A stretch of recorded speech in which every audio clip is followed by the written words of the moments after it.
Good morning, everybody, and welcome to the program on this Monday, August 10th, coming to you live from our studio in Seoul. I'm Shin Se-min. And before we get started, these are the stories we're following at the top of the hour. At least 31 are dead and many more missing in South Korea as torrential rain triggers floods and landslides. As the country reels, Typhoon Changmi is approaching fast to the nation's southeast. All entrants from China's Hubei province, the origin of the coronavirus, are allowed back into South Korea starting today. This as the province has reported 0 COVID-19 cases and as China eased its restrictions on entry of South Koreans. Washington's health secretary is in Taiwan, becoming the highest-ranking American official to visit Taipei since 1979. Now, the visit comes as U.S.-China ties turn icier than ever. Deadly torrential pounded central and southern parts of South Korea over the weekend, and in that 1 week period alone, at least 13 people have died and 2 others went missing, forcing thousands of people to leave their homes. Our Lee Kyung-in with more.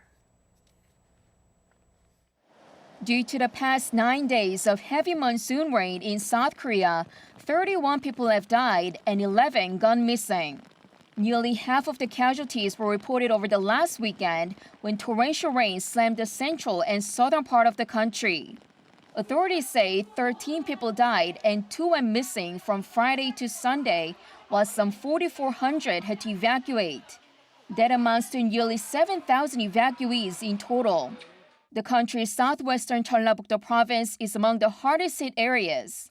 Floods inundated villages near the Seomjingang River after the river broke its banks.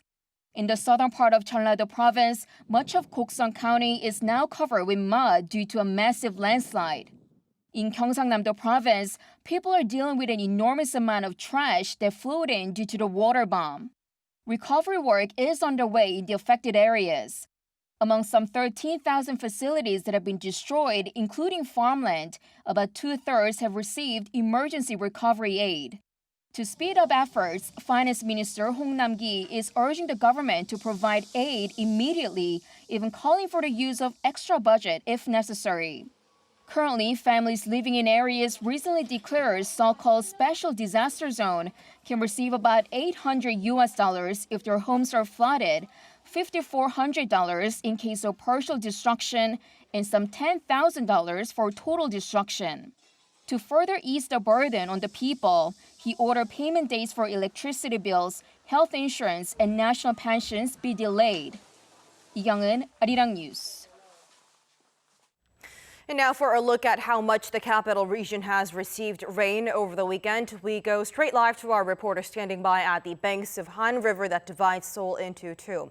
Our Choi Won-jung joins us live right by Jamsu Bridge, now submerged for 1 week now. Now, looking at this morning alone, Won-jung, we've been seeing on and off heavy rain throughout the capital. What about now? Well, Sam-in, we have not been seeing heavy rain, but because of how much it rained over the weekend, the Jamsu Bridge still remains closed.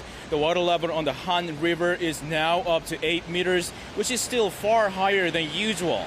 And the river currents are also moving much quicker than usual. I want to point out some major damage that has been caused by this flooding. As you can see, it's really difficult to tell that there were traffic signs, trees, and sidewalks on this road, because they're all totally or partially underwater. I noticed some of the traffic signs and trees are damaged as well. However, the question remains as to when this unusually long rainy season will end. Definitely it does. And with many roadways and bridges in capital of Seoul and its surrounding regions still restricted or closed altogether, give us a sense of what it was like for commuters this morning.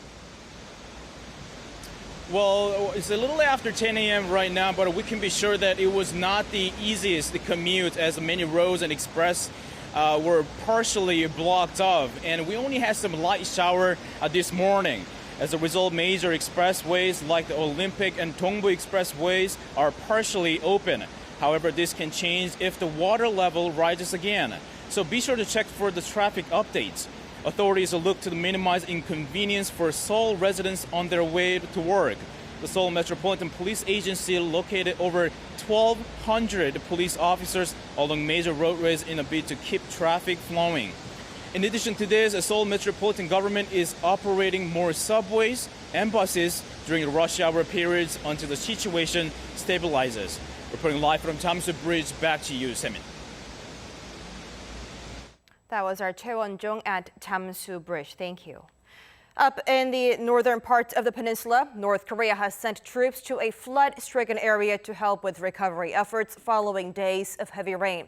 According to state-run media on Sunday, military units were dispatched to the southwestern part of Hwanghae-bukdo province to carry out recovery work. Troops reportedly helped to restore roads, banks, and lands. And Hwanghae-bukdo and the southeastern province of Gangwon were most affected by heavy rain this past week, with reports of hundreds of damaged homes and flooded rice fields.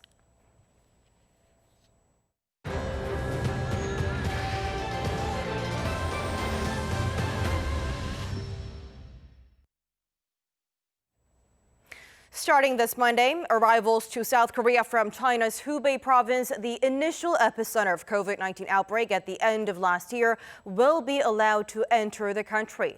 Seoul's vice health minister announced last week that the government will lift entry restrictions on arrivals from Hubei, as the province has not reported new cases recently, and as China has also eased its COVID-19 restrictions on the entry of South Koreans.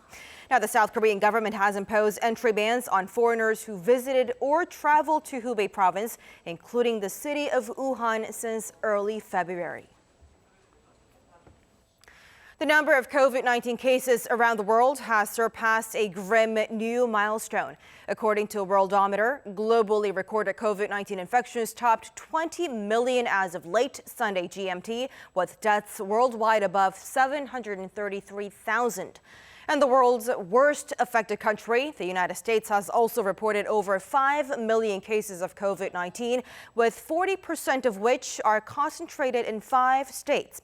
California is the hardest hit state, followed by Florida, Texas, New York, and Georgia. However, New York, once the epicenter in the U.S., is seeing some progress, though, with its percentage of positive tests dropping below 1% last Friday.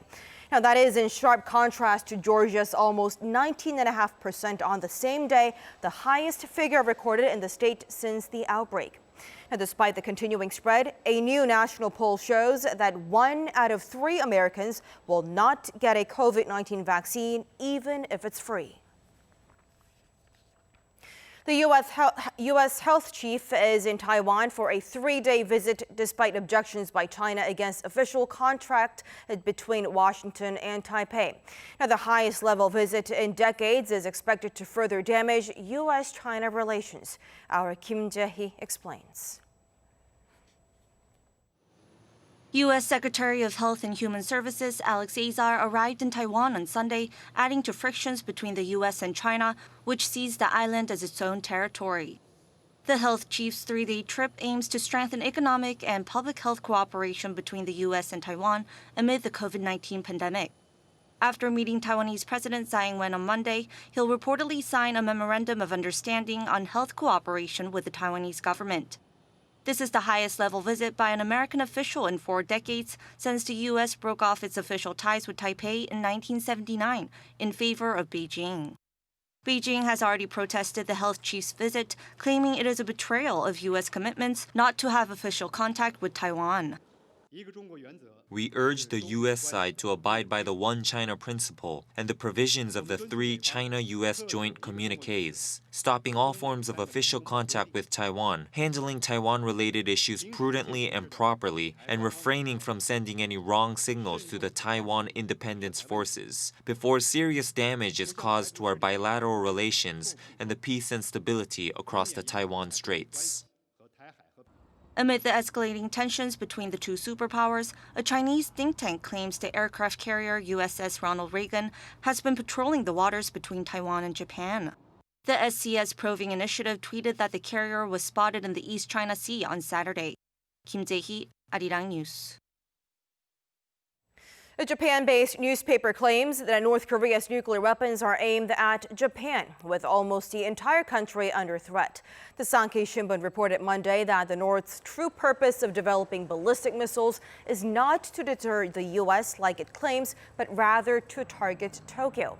Now, the paper added that the regime has reached a stage where it can actually fire its nuclear missiles, citing the 6 tests it has conducted since 2005.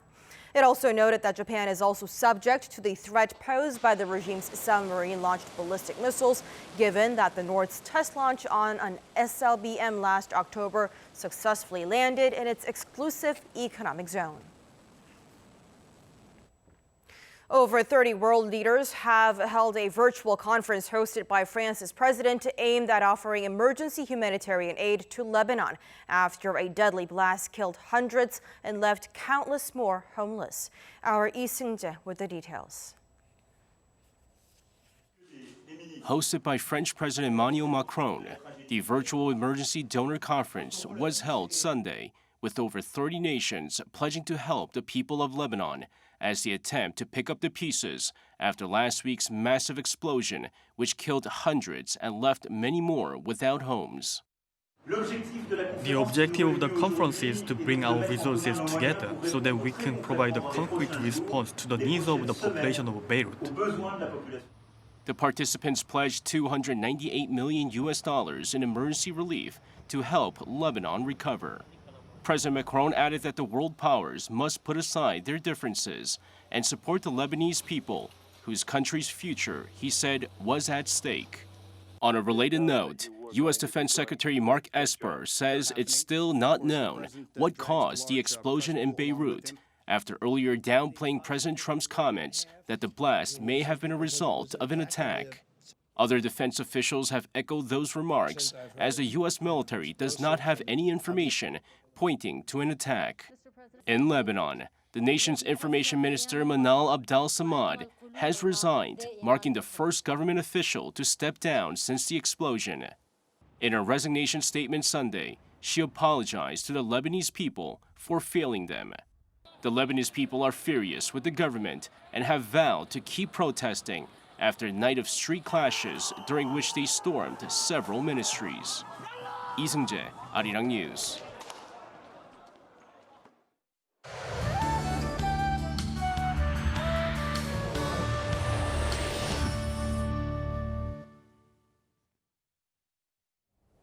Good morning. Typhoon Changmi is on its way toward Korea. Rain clouds that formed due to the typhoon are already bringing torrential rain to Gyeongsang-do and Jeolla-Namdo provinces. So heavy rain alerts are in place there, and the typhoon advisory is in place in Jeju and the surrounding waters. And as the typhoon travels northeast, those typhoon alerts will be expanded. And for a closer look at when the typhoon will be the closest, it will pass Jeju shortly by 11 a.m. and reach Busan by mid-afternoon, passing near Gyeongju by 6 p.m. this evening. Stay alert. The typhoon will bring strong winds and torrential rain. Jeju and the southern parts of the country could receive up to 150 millimeters of rain, possibly more than 250 millimeters into tomorrow. Afternoon highs will be hovering above 30 degrees Celsius this afternoon in most parts of the country. Let's all stay safe. That's Korea for you, and here's the international weather for viewers around the world.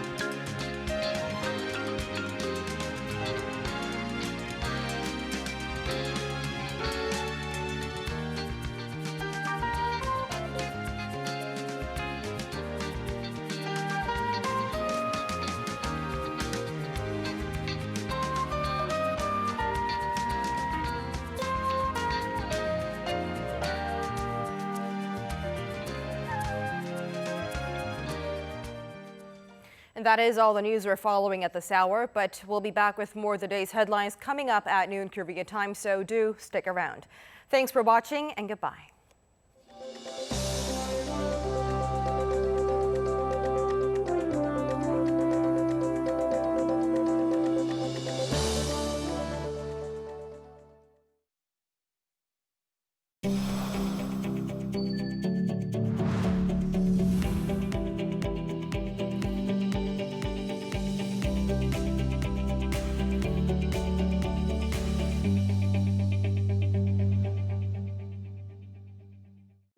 With the ongoing shift in consumer preferences and the COVID-19 outbreak, the subscription service economy is booming.